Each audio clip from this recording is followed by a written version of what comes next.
It's been a year since we moved my husband, Doug, into memory care. And I wanted to give you some reflections on the difference a year makes.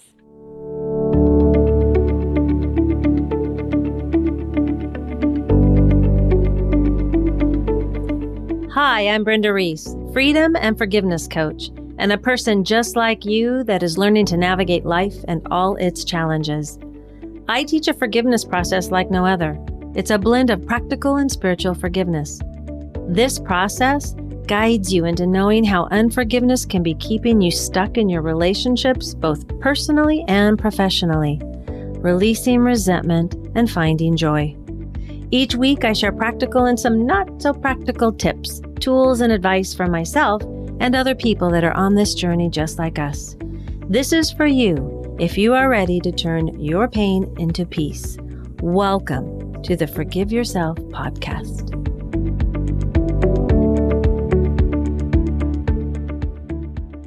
It was a year ago on the 11th that we moved my husband into memory care.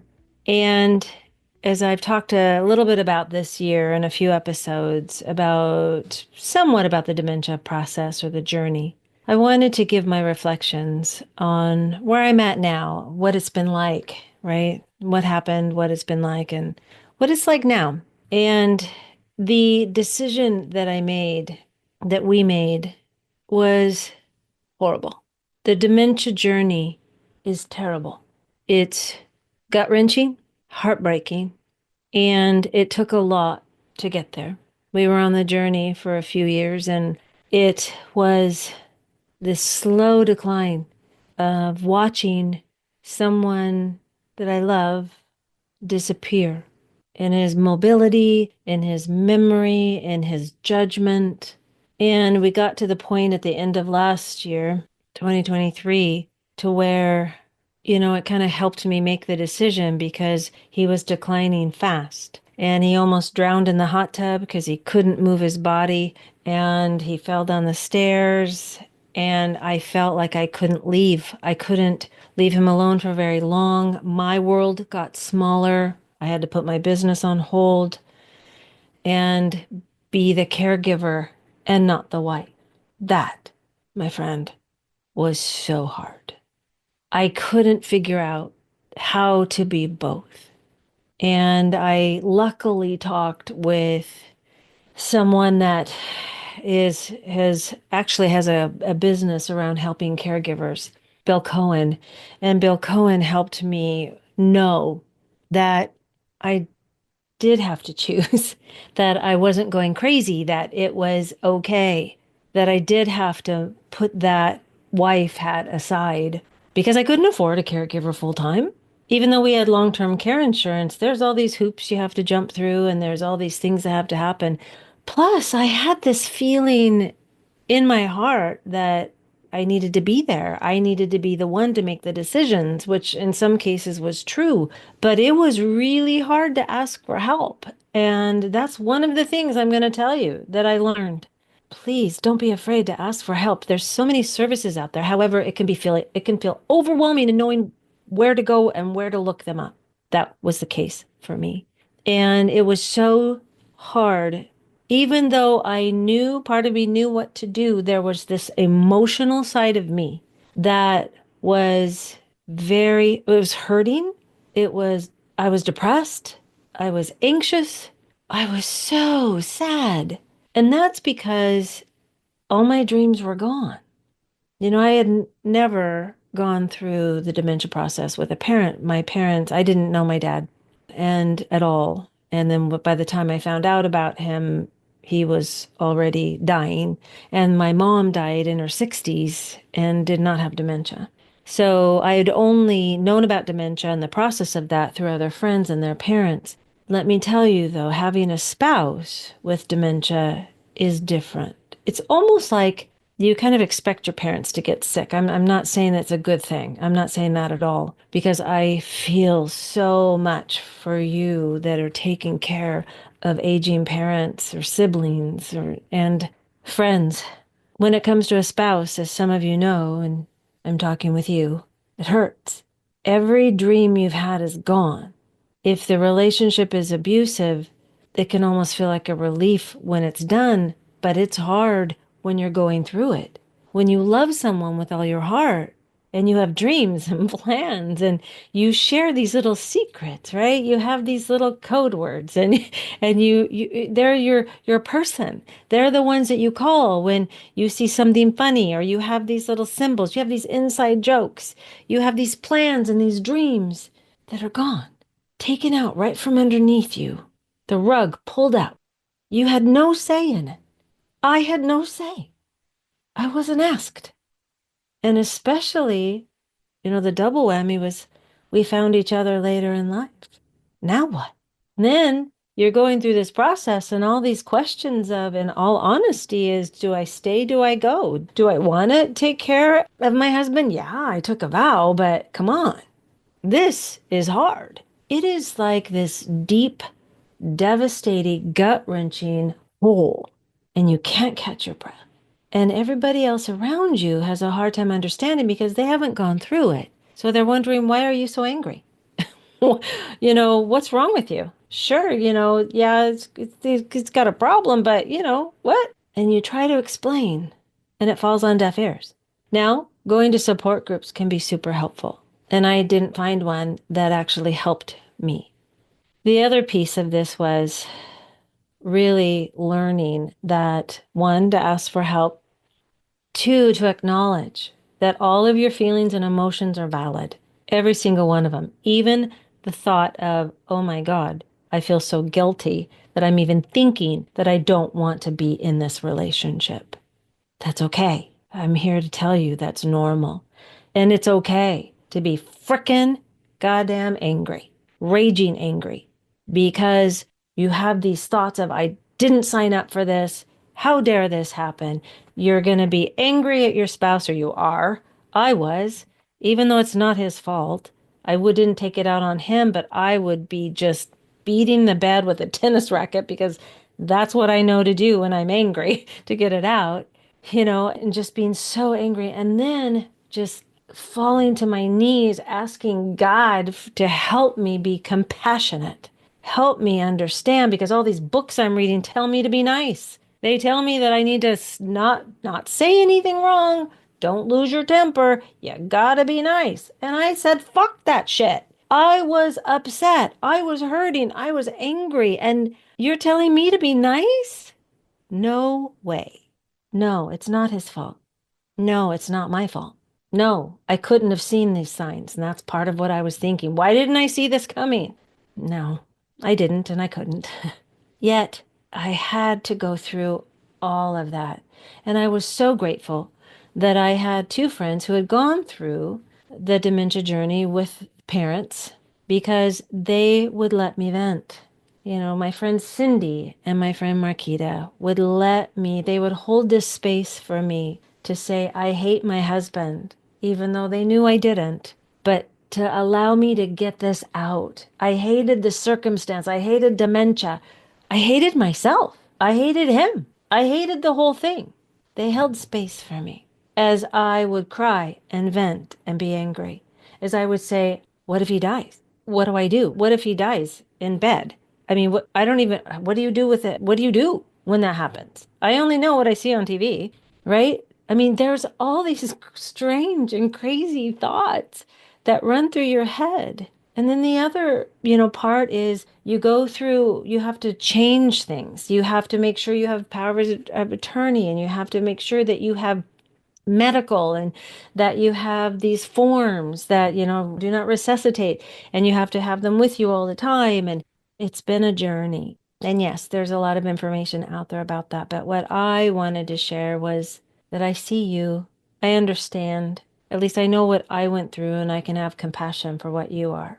And through this journey of holding space for people with heavy hearts in my coaching practice that I've done for years, and that I actually love to do, because watching someone go from a heavy heart to a lighter heart is what I know is possible. And I knew that this was temporary. I just didn't know how temporary it was going to be. And it's still going. The thing that I ended up doing when I could catch my breath. When the grieving, because I was in total anticipatory grief in the sense that I was anticipating, right, the death or what's coming.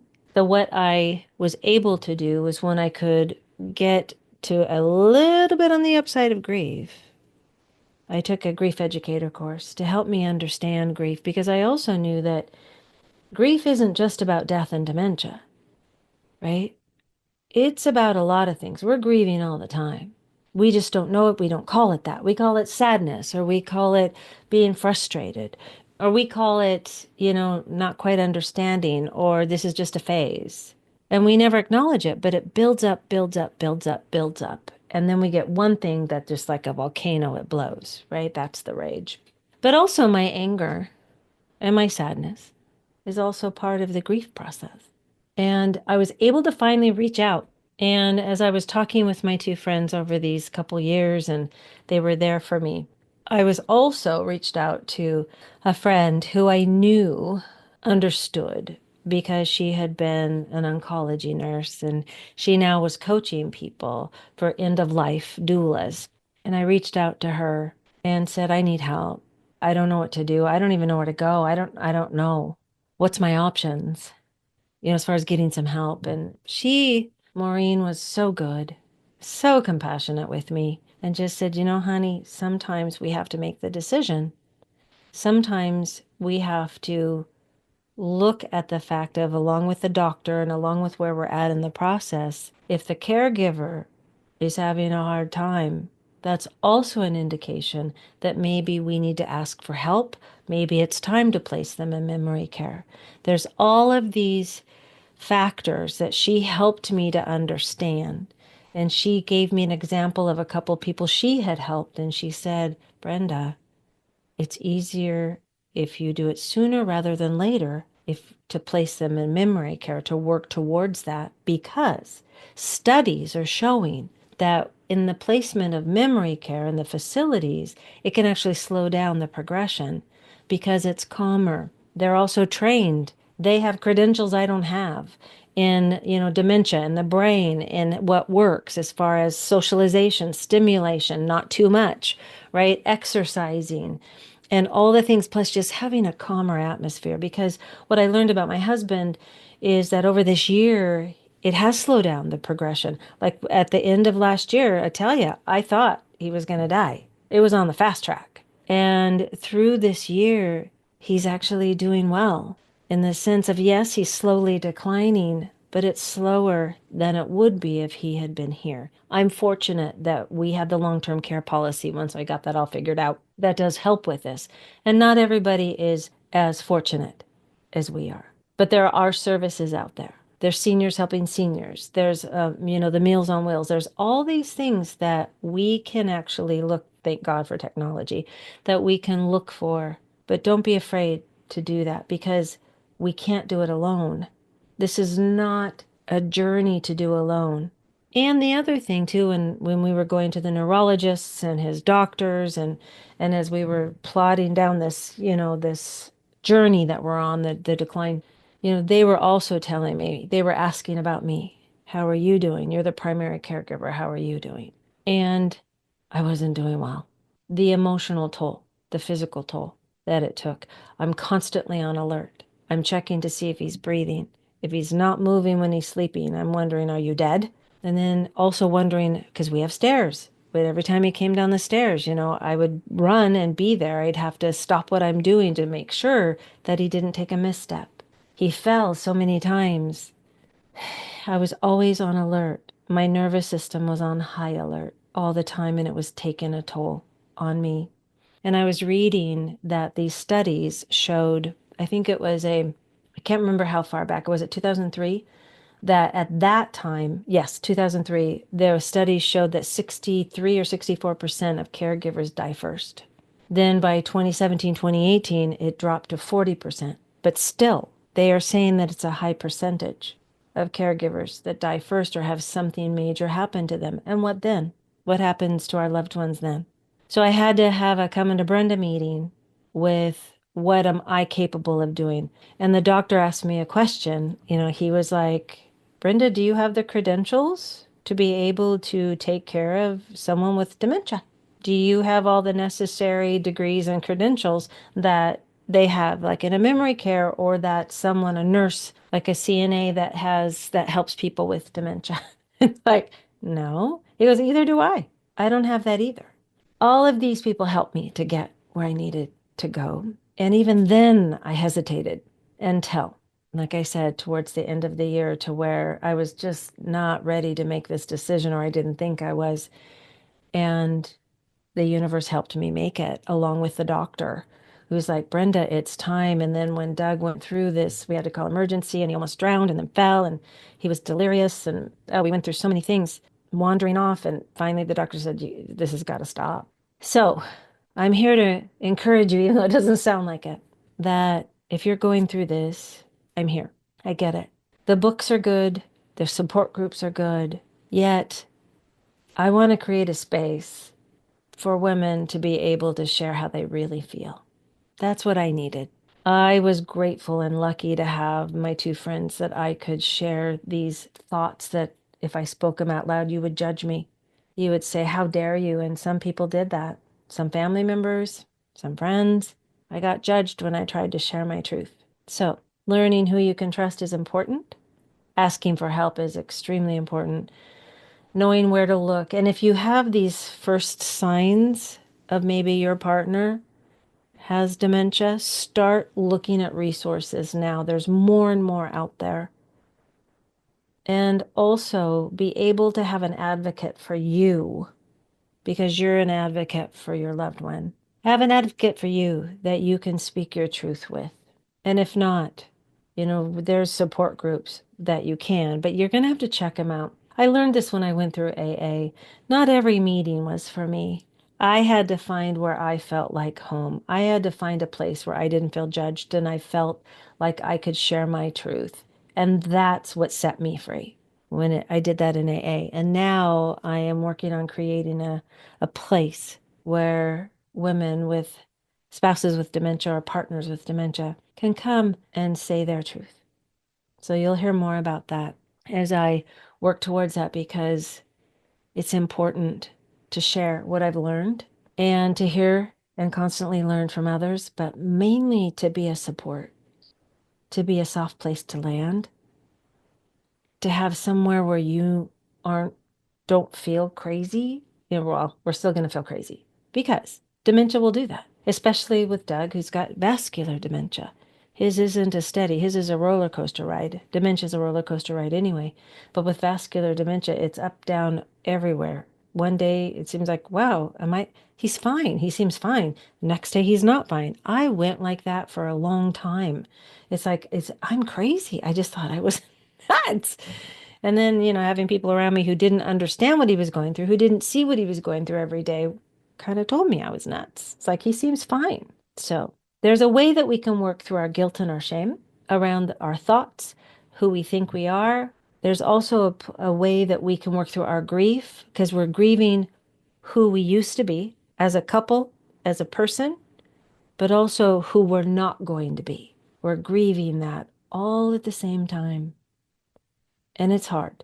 So there is soft places to land. Oh, I want to tell you a quick story before we close. And, there was this moment where we had taken a trip. It was before I realized we can't go on trips because the changes were too much for him. Every time he walks outside of the facility, outside of the memory care, it's too much stimulation for his brain and it affects his walking and his thinking.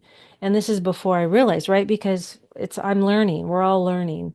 And we went on a trip and he was putting his clothes on backwards. He was just really confused. And I was just so angry because I was hurt. I'm not angry at him, but I'm angry at the whole situation. And I remember going, I just need some time.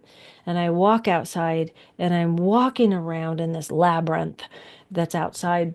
And I'm just saying, God, give me compassion. Just give me compassion. Just give me compassion for Doug. I need compassion now. All right. You get that, right? I need it. I need it. And as I'm crying, I'm just sobbing, sobbing. And all I wanted was that those books that told me to be nice and compassionate. I just wanted that. But I just felt like everything was stolen from me. So I had to go through these feelings. But as I'm doing that, I'm sobbing and I just stop. And in between my breaths, I heard this voice saying, Brenda. It wasn't my voice.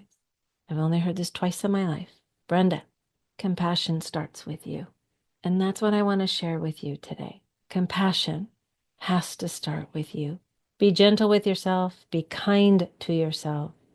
Don't run yourself into the ground. Yes, I know you're going to tell me reasons why you can't. But there are, if we're willing to ask someone for help, we can get reprieves. We can. The 9 months before I moved him into memory care, I finally was able to ask for help because I couldn't do it anymore. I was dying inside, it felt like. So I asked for help and I found it. Even for a few hours a week is how we started. That was enough. I could take a breath. And then after moving him into memory care, I thought, woohoo! God, I'm going to be calmer. I'm going to be nicer. Everything's going to be okay. I can jump back into my business. It's going to be all good. No, it's not. So I tell you that now. Even after we make these decisions, it's still different. It's still going to take time. It's still going to be a journey for you because now there's a new so-called normal and there's visits that are done and learning how to calm my nervous system, going through my body, finally letting down, feeling safer. And that took months. And sometimes I'm still in that as we go through these different declines. Every time he goes through a decline, I cry every time. So accepting that I'm always in grief, but I can hold two truths at the same time. I can be in grief, but I can also be in love. And that's what my decision and choice through the help of the doctors and some trusted friends have provided for me. I'm now more of a wife than I am the caregiver, even though I'm the main caregiver, but I can be more of the wife. I'm learning to have more compassion for myself and for him and for those that are going through this too with our family members. I don't have to be strong for everybody. I just need to be there for me and for him. So I just wanted to share this with you and thank you for listening. And always remember, you matter. You matter a lot. Don't ever forget that. Until next time, take care. Thank you so much for listening today. I hope you enjoyed this episode. If you did enjoy it, would you do me a favor and share this episode and then follow us on your favorite podcast app so you don't miss one episode of the Forgive Yourself podcast, where every Friday you will get tips, tools, and stories so that you can turn your pain into peace. Take care.